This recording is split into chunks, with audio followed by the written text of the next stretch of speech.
हरते सब संताप हम तो बस इतना जानते, आप सरीखे आप हम तो बस इतना जानते, आप सरीखे आप। विद्यासागर बीतिराग गणिनम ज्योतिर्मयं ज्ञायकं, पंचाचार समग्र शोभित पदम ज्ञानोदधे शिष्यम्।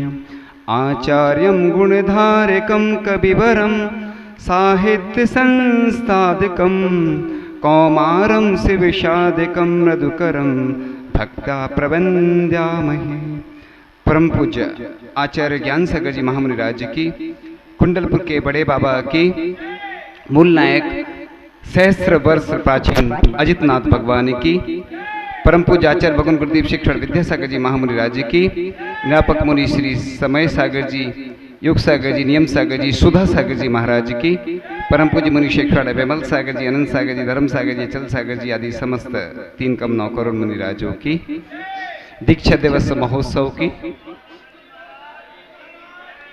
आज का यह पावन प्रसंग ग्रीष्मकालीन तपन थी और उस राजस्थान की तपन जो कि जग प्रसिद्ध है, उस तपन में एक बाल ब्रह्मचारी युवक को आज की तिथि में वह अतिथि बनने का सौभाग्य प्राप्त हुआ था। ऐसे आचार्य भगवान का आज 54वां दीक्षा दिवस पूरे विश्व में मनाया जा रहा है और आचार्य भगवान बिहार में अभी चल रहे हैं, पद विहार कर रहे हैं और वह कभी अपना जन्म दिवस, दीक्षा दिवस, आचार्य पद आरोहण दिवस आदि नहीं मनाते, लेकिन वह ऐसे बिरले संत हैं जिनके बारे में जब भी चर्चा की जाती है तो शब्द बौने हो जाते हैं, कविताएं लघु हो जाती हैं, पूजन आरती जितनी भी लिखी जाती हैं ऐसे लगता है जैसे सूरज को दीपक दिखा रहे हों। तो आचार्य भगवान कितने महान हैं, उनके अंदर कितने गुण हैं, इसका वर्णन तो आप लोग हमेशा सुनते रहते हैं, लेकिन आचार्य भगवान जितने महान हैं और आचार्य श्री की कृपा को दुनिया तरसती है और पुण्यशाली होते हैं जिनके ऊपर आचार्य श्री कृपा बरसती है। तो आचार्य भगवान को स्पर्श करने का, चरण स्पर्श करने का सौभाग्य सभी को प्राप्त नहीं होता है, उनका पाद प्रक्षालन करने का सौभाग्य सभी को प्राप्त नहीं होता, उनको आहार दान देने का सौभाग्य सभी को प्राप्त नहीं होता है, उनके दर्शन करने का सौभाग्य सभी को प्राप्त नहीं होता है। पुण्यशाली होते हैं जिनको यह सौभाग्य प्राप्त होता है। तो आज के दिन उनको मुनि दीक्षा की प्राप्ति हुई थी, यानी जीवन का सबसे महत्वपूर्ण क्षण आज की तिथि का था, क्योंकि ऐसे बिरले संत का आज के दिन जन्म होना हमारे इस देश के लिए नहीं, संपूर्ण विश्व के लिए महत्वपूर्ण है, क्योंकि उनके जन्म होने के साथ ही इस देश को, इस जिन शासन को एक ऐसे संत की प्राप्ति हुई जो अरहंत बनने की ओर अग्रसर हैं, जिन्होंने पूरे देश नहीं पूरे विश्व के लिए उन्होंने चिंता की। उनके अंदर ऐसी पीड़ा हुई कि कैसे हमारा देश स्वस्थ रहे, स्वस्थ तन, स्वस्थ मन, स्वस्थ वचन, ऐसे 7 स्तंभ दिए उन्होंने और सबको पूर्ण आयु की प्राप्ति हो। वर्तमान में ऐसी स्थितियां बनी, लोग रोगों से पीड़ित थे, लोग कष्ट में थे, तो एक संत के अंदर ऐसी भावना आई कि मालूम है उनको कि क्या आगे हो सकता है, लोग को पूर्ण आयु मिले, इसलिए उन्होंने पूर्ण आयु भाग्योदय के माध्यम से पूरे देश की नहीं पूरे विश्व की वैयावृत्ति की।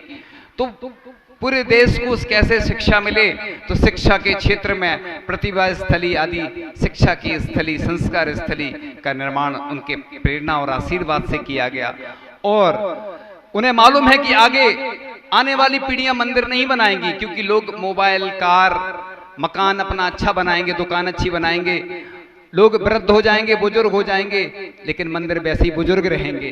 तो उनको चिंता हुई, तो उन्होंने कुंडलपुर के बड़े बाबा और अनेक ऐसे मंदिरों के लिए जीर्णोद्धार के लिए आशीर्वाद दिया कि हजारों वर्ष तक हमारे जिन शासन की प्रभावना होती रहे, हमारी प्रतिमाएं सुरक्षित रहें। जैसे यहाँ पर बंदा जी में 1000 वर्ष प्राचीन प्रतिमा है। आचार्य जी ने कहा था कुंडलपुर के बड़े बाबा के बाद यदि सबसे ज्यादा आकर्षित किसी प्रतिमा ने मुझे किया है तो वो बंदा जी के ऐसे अजितनाथ भगवान जो 1000 वर्ष प्राचीन प्रतिमा हो जाती है, अतिशयकारी स्वयं में हो ही जाती है और बोलती प्रतिमा, ऐसा आचार्य भगवान ने कहा था।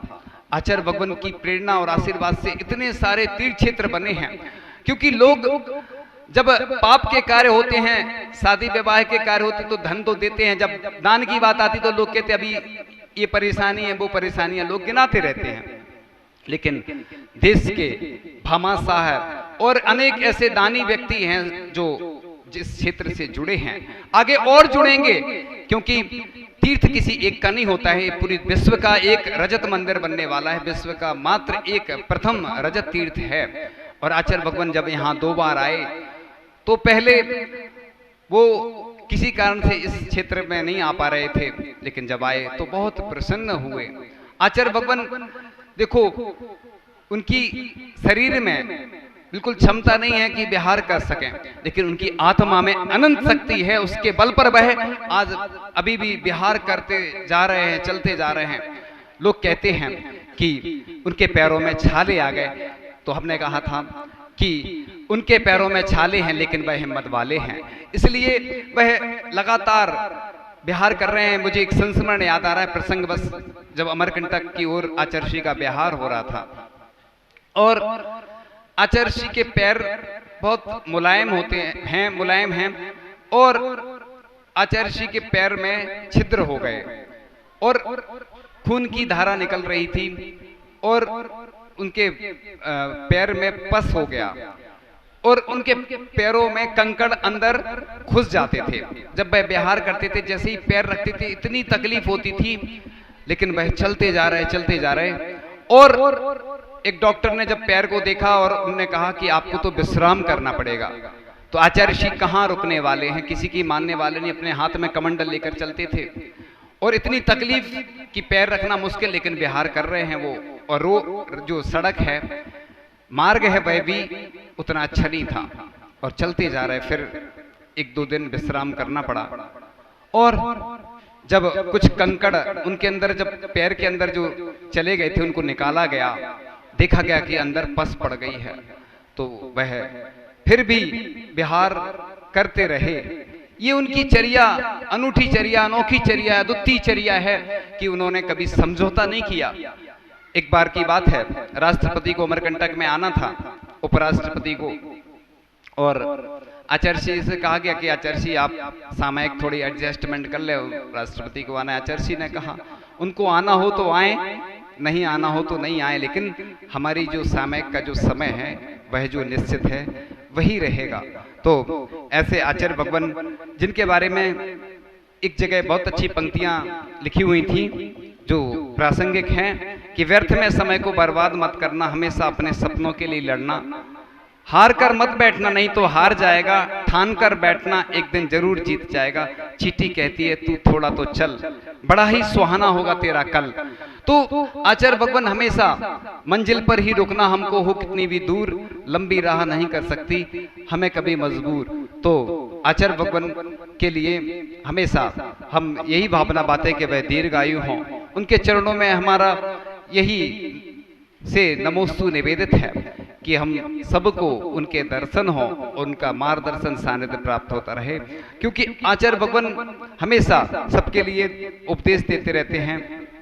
आचार्य भगवान ने जब आशीर्वाद दिया इस तीर्थ क्षेत्र पर, तो लोग कह रहे हैं कैसे क्या होगा, तो आचार्य भगवान का जब आशीर्वाद होगा और अजितनाथ भगवान की छत्र छाया होगी तो सब कुछ अच्छा होगा।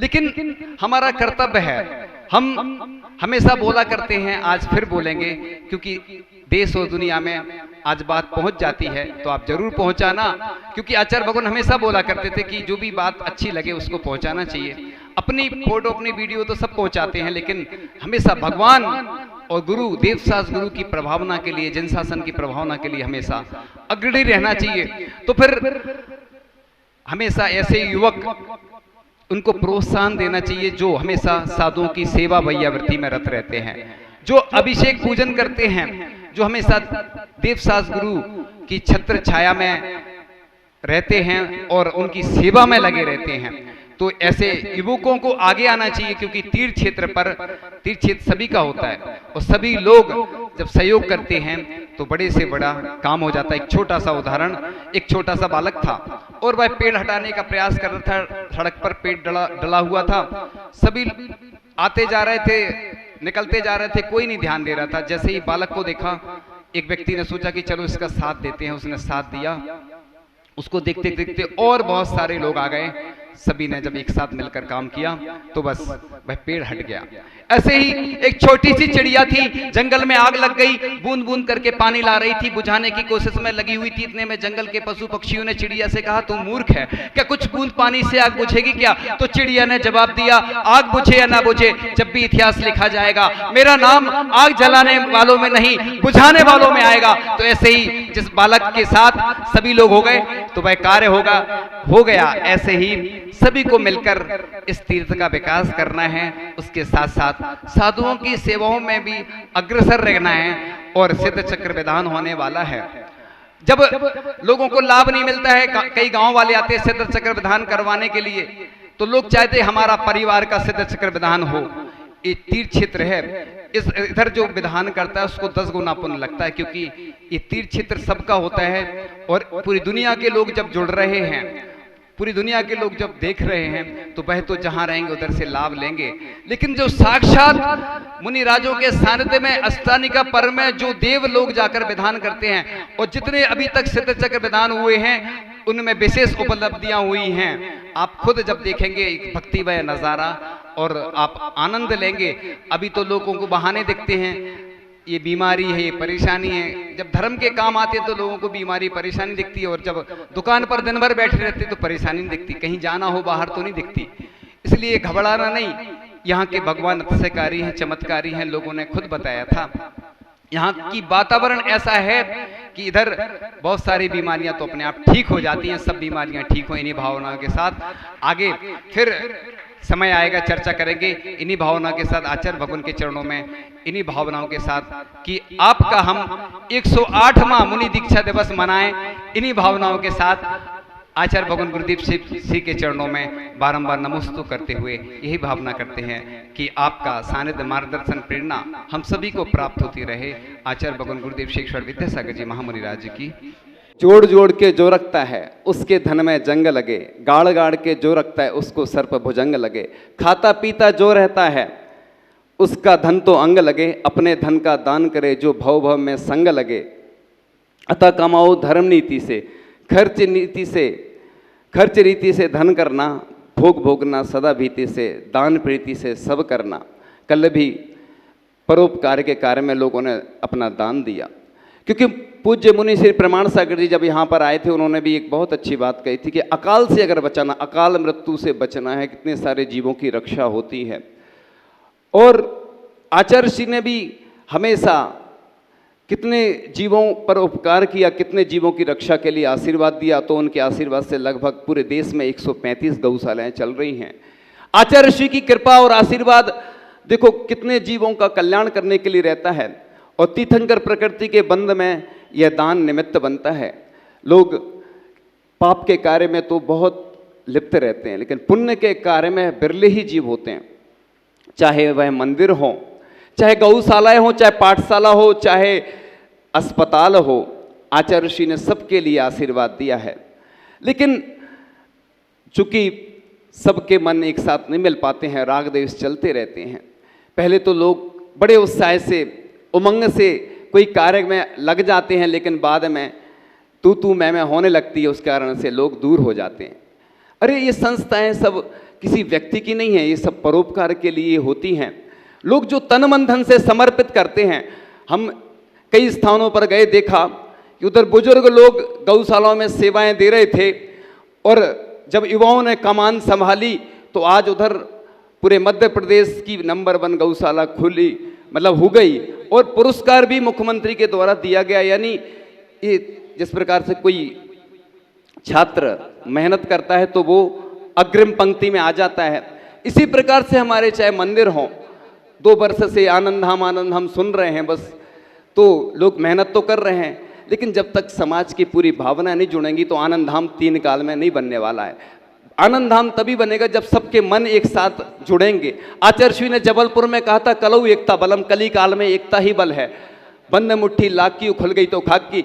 लोग हम देखते हैं, चलो आप लोगों में जो राग देव से साधु संत के प्रति तो कोई नहीं है, हम देखते हैं कि लोग दिखते ही नहीं है, बस मंदिर में देखेंगे, इसके अलावा ऐसे लगता है कि इधर समाज ही नहीं है। कल 2-3 दिन पहले आपने देखा होगा, आस पड़ोस के लोग आए थे, आपने देखा होगा कि कितना उत्साह उमंग थी, उधर भी कई वर्षों से ऐसी ही स्थिति थी। तो ये कभी 3 काल में कल्याण होने वाला नहीं है। भगवान की भक्ति करो, भगवान की भक्ति करने को ऐसा नहीं लिखा कि उदासीन होकर करो, भगवान की भक्ति तो बड़े आनंद के साथ करना चाहिए। सौधर्मेंद्र जिस प्रकार से कितनी भक्ति करता है, और आप भी इधर भक्ति के लिए एकत्रित हुए हैं, तो पूजन, आहार विहार आदि में जो भी लिप्त रहते हैं, यानी जो भी सहयोग देते हैं, बड़े पुण्यशाली होते हैं। पुण्य कमाने के लिए भी पुण्य की आवश्यकता होती है। वर्तमान में लोगों का कोई भरोसा नहीं जीवन का, क्योंकि देखो लिखा है मेरी भावना में, रोग मरी दुर्भिक्ष न फैले, प्रजा शांति से जिया करे, परम अहिंसा धर्म जगत में फैले सर्वहित किया करे। मतलब इसका पहले से लिखा है कि रोग मरी दुर्भिक्ष, रोग आदि तो फैलते रहते हैं, जो बीमारी चल रही है, ये पहले से लिख दिया गया कि अपन को क्या करना है। तो बस यही है बचने का उपाय। रोग से अगर बचना है तो औषधि दान करना है, औषधि दान हमेशा करो। हम हमेशा लोगों को बोलते हैं कि भोजन को भी औषधि बनाओ। जब मुनि महाराज भोजन आहार आदि ग्रहण करते हैं, उसके बाद लिखा है श्रावकों के लिए फिर भोजन करना चाहिए, क्योंकि वो औषधि बन जाती है। वह औषधि तो अलग से दान किया जाता, भोजन में नहीं किया जाता, लेकिन वह औषधि बन जाती है, इसलिए बोलते क्षुधा औषधि उसको। कई लोग अन्य शब्द बोलते हैं, लेकिन वो अपने यहाँ निर्माल आदि का विषय आ जाता है, इसलिए हम उस शब्द का उपयोग नहीं करेंगे। इसलिए इसको क्षुधा औषधि बोलते हैं, जो शेष बचा हुआ भोजन होता है। जिस प्रकार से पूजन करने के बाद आगम ग्रंथों में ऐसा उल्लेख आता है कि जो पूजन अपने घर से लाएं अपन, और फिर मंदिर में धो करके फिर पूजन करें, फिर उसको बची हुई द्रव्य घर पे ले जाए, उसको शेषाक्षत बोलते हैं, वो अपने परिवार वालों के ऊपर अर्पण करें, ऐसा आगम ग्रंथों में उल्लेख आता है।